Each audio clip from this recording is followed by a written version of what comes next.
हजरत उमर फारूक आजम इमाम हसन इमाम हुसैन को देखने रोज आते हैं हुजूर के विसाल के बाद। मौला अली ने कहा पहले तो नहीं आते थे हुजूर के जमाने में, उमर अब इतना मेरे बच्चों को क्यों देखने आते हैं? उमर रो के बोले तेरे बच्चों की चेहरा अली बिल्कुल मेरे नबी की तरह है, इनको देख लेता हूं तो बिल्कुल नबी याद आ जाते हैं, नबी की तशनगी कम हो जाती है। मेरे बरेली का इमाम बोला मादूम न था शाया सकलैन, उस नूर की जलवागाह थी जाते हसनैन, और तमसील ने उस नूर के दो हिस्से कर दिए, आधे से बने हसन आधे से हुसैन। हुसैन ने मदीना छोड़ दिया, कैसे दिल से मदीना छोड़ा, मक्के आ गए, मक्के में खतूत आए, मक्के को भी छोड़ दिया। मक्के से आप जो है वो कूफे की तरफ जा रहे थे, एक शायर बीच में मिला, उसने कहा हुसैन न जाओ, तुम्हारा भाई मुस्लिम बिन अकील हमने देखा है उसको कत्ल कर दिया गया, उसको धोखा दे दिया गया, कूफियों ने धोखा दे दिया।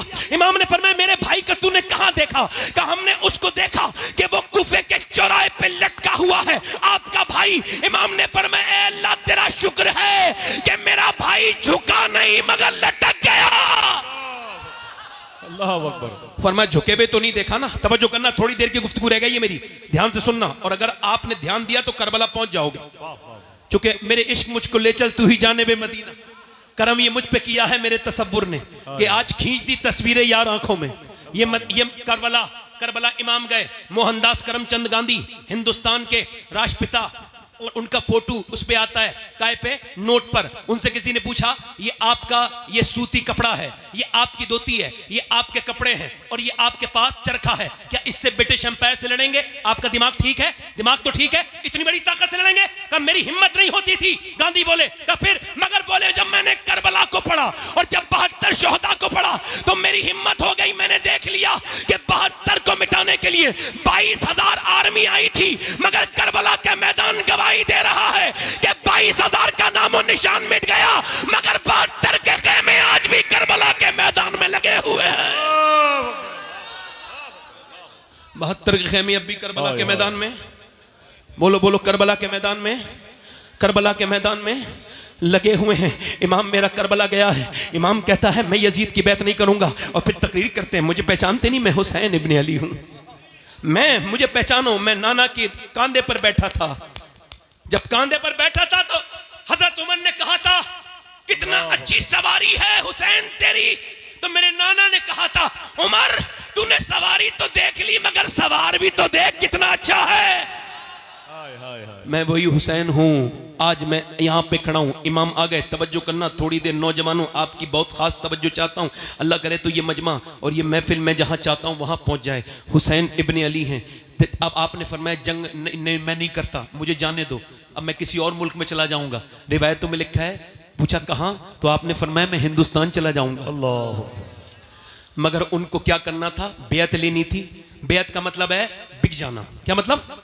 बेअत का मतलब बिक जाना। तो या तो किसी की नेकी को देख के बिक जाओ, वरना इमाम हुसैन कहते हैं दुनिया में कोई खजाना ऐसा नहीं बना जो हुजूर की औलाद को खरीद सके। अल्लाह। आपने फरमाया मेरे जैसा यजीद की बेअत। उन्होंने कहा ठीक है जंग शुरू। जंग। अब जब तलवारों की आवाज आ रही थी, एक औरत गुजर के जा रही थी। मेरी बहनें सुन ले, मेरी बेटियां, ये जो आज अपने बच्चों को कभी नमाज के लिए नहीं कहती, कभी नमाज के लिए नहीं कहती, सुने, औरत जा रही थी अपने बेटे की शादी की तैयारी करने। अब जब जा रही थी ना औरत, और जब वो औरत जा रही थी तो आवाज आई, तो उस औरत ने कहा देख क्या मेरे बेटे कैसी आवाजें आ रही, तलवार किसकी जंग हो रही है, देख तलवारें टकरानी आपस में। वो बच्चा आके रोने लगा, अम्मा मेरा दिल बड़ा दुख है। क्या हुआ? कि मैंने वहां करबला में एक इतना खूबसूरत इंसान देखा, मेरी आंखों ने इतना अच्छा नहीं इंसान नहीं, न उसकी आंखों की तरह आंखें थी, न उसके लहजे की तरह। कहा अच्छा, मैंने पूछा कौन है? कहा ये हुसैन इब्न अली है, इन पर बड़ा जुल्म हो रहा है। तो कहता है मेरी माँ, मेरा दिल फट गया। माँ रो के बोली मेरे लाल, फातिमा का घर लुट रहा हो और मैं अपने बेटे का घर बसाऊं, मेरा दिल गवारा नहीं करता। मैंने आज तक तुझसे कभी तुझसे मैंने अपने दूध का बदला नहीं मांगा, आज मांगती हूं, ऐसा कर तू मेरे बेटे हुसैन पे कुर्बान हो जा। बेटा बोला अम्मी अगर तू ना भी कहती मैं फिर भी हुसैन पे कुर्बान होने का इरादा रखता था। जवान बेटा गया, मैं माँ पहुंची, इमाम ने फरमाया तेरे बुढ़ापे का सहारा ले जा।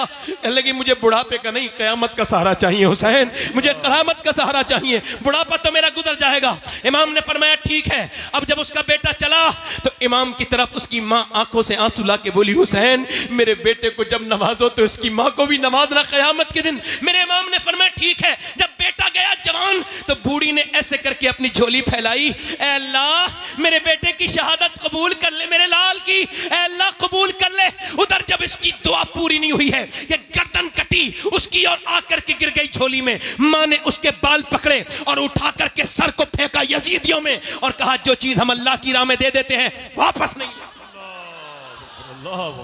वापस नहीं लेते। अब इमाम के हजरत अली, मैं मुख्तसर कर रहा हूं, शॉर्ट में करबला बयान कर रहा हूं, आखिर में हजरत कासिम गए। कासिम कौन है? इमाम हसन के बेटे। जब वो गए तो एक हाथ में तलवार है और कुर्ता है, सिर्फ कोई जंगी सामान नहीं है, कोई खुद नहीं पहने हुआ है, कोई प्रोटेक्शन का सामान नहीं है, ऐसे ही जा रहे हैं। मगर शेर का पोता था, जाके बोले है कोई जो मेरा मुकाबला करे? अरे 22,000 से जो भूखा प्यासा मुकाबला तलब करे, अली का ही तो पोता हो सकता है। अरजक नाम के पहलवान ने कहा, शिमर ने कहा अरजक जा, अरजक जरा जा, अरजक जा लड़। अरजक बोला तेरा दिमाग ठीक है शिमर, मैं 500 लोगों से लड़ता हूं, इससे अकेले लड़ लूंगा? दुनिया मेरी क्या कहेगी, तू तो करेंगे लोग, बच्चे से लड़ाऊं, मेरा बेटा जाके इसकी गर्दन काट लाएगा। उसने कहा ठीक है ट्राई कर ले। उसका बेटा आया ना जवान, आने में टाइम लगा, मरने में टाइम नहीं लगा। वाह वाह वाह। फिर दूसरा भेजा, मर गया, तीसरा भेजा, मर गया, चौथा भेजा, कट गया, 5वीं बार खुद आया, बोले मुझे ना, मेरा नाम तूने सुना है कि नहीं सुना है? कासिम, मैं हूं अरजक, 500 लोगों से लड़ता हूं।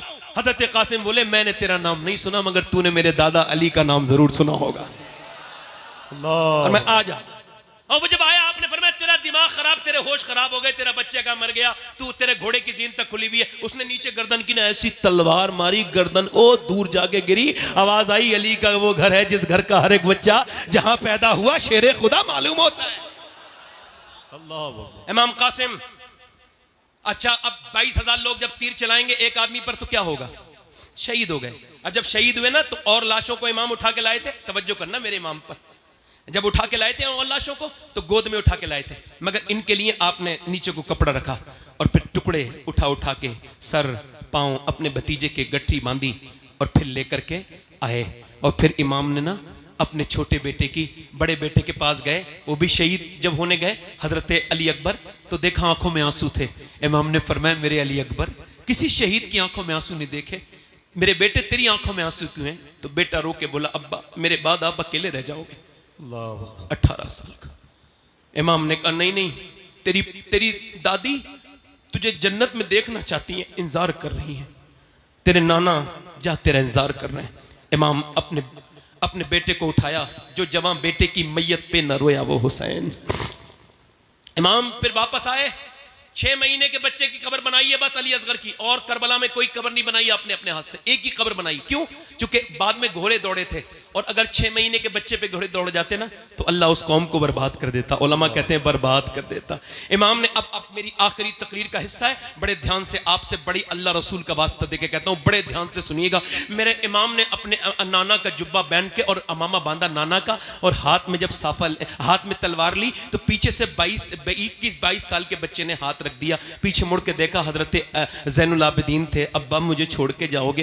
तारीख क्या कहेगी कि जवान बेटा रहा और बाप को छोड़ के चला गया, बाप को जाने दिया। इमाम ने कहा नहीं नहीं मेरे बेटे, मेरा इम्तिहान खत्म हो रहा है, तेरा शुरू हो रहा है, तुझे तो मेरे अमानतें देता हूं, तू मेरा खलीफा है, मेरी अमानतों का अमीन, मेरी विरासतों का तू अमीन है, मैं तुझको देता हूं मेरे ज़ैनुल आबिदीन, मेरी नस्ल तुझसे चलेगी, जा मेरे बेटे तेरा सब्र यहीं से शुरू होता है। इमाम ज़ैनुल आबिदीन को समझाया, फिर अपनी औरतों के पास गए और फरमाया ओ ज़ैनब, ओ उम्मे रबाब, ओ फातिमा, ओ शहरबानो, मैं जा रहा हूं, बस तुम सब्र करना, चीखना मत, चिल्लाना मत, रोना मत।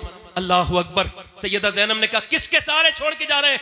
कहने लगे जिसके सहारे इब्राहिम ने हाजरा को छोड़ा था, उसी के सहारे छोड़ के जा रहा हूं, बस उसी के छाड़े छोड़ के जा रहा हूं। इमाम चल दिए बरेली से। हुजूर आला हजरत के भाई अल्लामा हसन कहते हैं अल्लाह अकबर, हूरे करती हैं उरूसाने शहादत का सिंगार, खूबरू दूल्हा बना है हर जवान अहले बैत, और फातिमा के लाडले का आखिरी दीदार है, हश्र का हंगामा बरपा है मियाने अहले बैत। इमाम को आखिरी बार उनके घर की औरत देख रही हैं, अपना सौदा बेचकर देकर बाजार सूना कर गए। कौन सी बस्ती बसाई ताजरान अहले बैत। इमाम जब करबला में गए, तलवार आपने चलाई, आपकी तलवार से तो कोई मुकाबला नहीं कर सकता था। तीर मारे, पहला तीर जब सीने पे लगा, ओ नौजवानों इस तीर को तुम भी दिल पे लेके सुनो। इमाम ने घोड़ा वापस किया, खेमे में जाके बोले बहन रोई थी क्या ज़ैनब? कहा हाँ मेरे भाई, तुम मेरे भाई हो, मेरे माँ जाए हो, मेरे साथी हो, मेरे भाई, मैं बचपन से तुम्हारे साथ खेली, मगर अब जब तीर लगाए तो ज़ैनब को अफसोस तकलीफ हो गई, मैं बहन हूं। आखिर इमाम ने फरमाया ना मेरी बहन रो मत। जब मुअर्रिख तारीख लिखेगा तो खाली हुसैन इब्न अली की तारीख नहीं लिखी जाएगी, बल्कि ज़ैनब बिन्त अली की भी तारीख लिखी जाएगी। दुनिया कहेगी कि ज़ैनब भी कोई थी। ऐ मेरी बहन, दुनिया में बहनें बहुत आई हैं मगर तेरी तरह बहन कोई नहीं आएगी। तूने अपना घर दिया, अपने बच्चे दिए, तूने जितनी कुर्बानियां मेरे लिए दी, मेरी बहन आज हुसैन तुझे सलाम करता है, मगर बस थोड़ा सब्र कर ले। अभी सिर्फ एक मेरे तीर लगाए, और सुनना हदीस का बयान कर रहे हैं इमाम, अभी मेरे तीर लगाए, अभी तो मेरी लाश पर घोड़े दौड़ेंगे। देख मेरी बहन, औरत की आवाज औरत है, बाहर मत निकलना, बाहर मत निकलना। काश कि हमने शादियों में अपनी बहनों को दुपट्टा दे के कहा होता, बहन सर पे दुपट्टा ओढ़ ले। इमाम ने तो सीने में तीर खा के इतनी लाशें उठा के भी बहन से कहा था, बहन आवाज बाहर नहीं जानी चाहिए, मेरी लाश पर जब घोड़े दौड़े तो बाहर को निकल के मत आना, ये तुम्हें जेब नहीं देता कि तुम बेपर्दा हो जाओ। हाय हाय, इतनी तेजी के साथ लड़कियां गैर मुस्लिमों के घरों में जा रही हैं, क्या हमको शर्म नहीं आती इस बात पर? क्यों? चूंकि हमारे दिलों से इस्लाम निकल गया, कुरान निकल गया, नबी का फरमान निकल गया। हम अपनी बहनों से नहीं कहते हम तो खुद बदकार हैं, बिगड़े हुए हैं, हमें अपनी बहनों से क्या मतलब। ओ मेरे भाइयों, ओ मेरी बहनों, मेरा इमाम कह रहा है मेरी बहन अभी मेरी लाश पर घोड़े दौड़ेंगे। मेरा इमाम गया है फिर मैदान में, मगर तलवार वाली जंग उन्होंने खत्म कर दी। 10,000 तीर जब एक साथ एक आदमी की तरफ आए तो बताओ कहां कहां तीर लगे होंगे? कोई ऐसी जगह नहीं थी, सीने में तीर लगा, इमाम के निकाल दिया। निकाल ही रहे थे कि आकर के माथे पे लगा है, और जब माथे पे लगा है उसको निकाल रहे हैं तो फिर नेज़े लगे, और इतने जख्म के कोई जिस्म का हिस्सा ऐसा नहीं है जो इमाम हुसैन के जिस्म पे जहां जख्म नहीं आया है। पूरे जिस्म पे तीर ही तीर लगे हुए। इमाम अब शहादत के करीब हैं, आपकी हाथ की जो पकड़ है वो कमजोर होती चली जा रही है, और आप घोड़े से नीचे तशरीफ ला रहे हैं। और जब नीचे तशरीफ लाए हैं तो मुअर्रिख ने लिखा है कि इमाम लबों को हिला के कुछ कह रहे थे। किसको याद कर रहे थे? अपनी सकीना बेटी को, वो जो 6 साल की रही है, नहीं नहीं नहीं, अपनी बहन ज़ैनब को, नहीं नहीं नहीं, अपने बेटे अली अकबर को, नहीं नहीं, अपने ज़ैनुल आबिदीन को, नहीं नहीं, अपने नाना को, नहीं नहीं, अपनी अम्मी फातिमा को, नहीं नहीं। का फिर किसको याद करते थे? का हुसैन जब घोड़े से नीचे आते थे जख्मों से चूर चूर, तो इमाम कहते थे घोड़े से गिरते गिरते, अल्लाह मेरे नाना की गुनहगार उम्मत को बख्श दे, अल्लाह मेरे नाना की गुनहगार उम्मत को बख्श दे।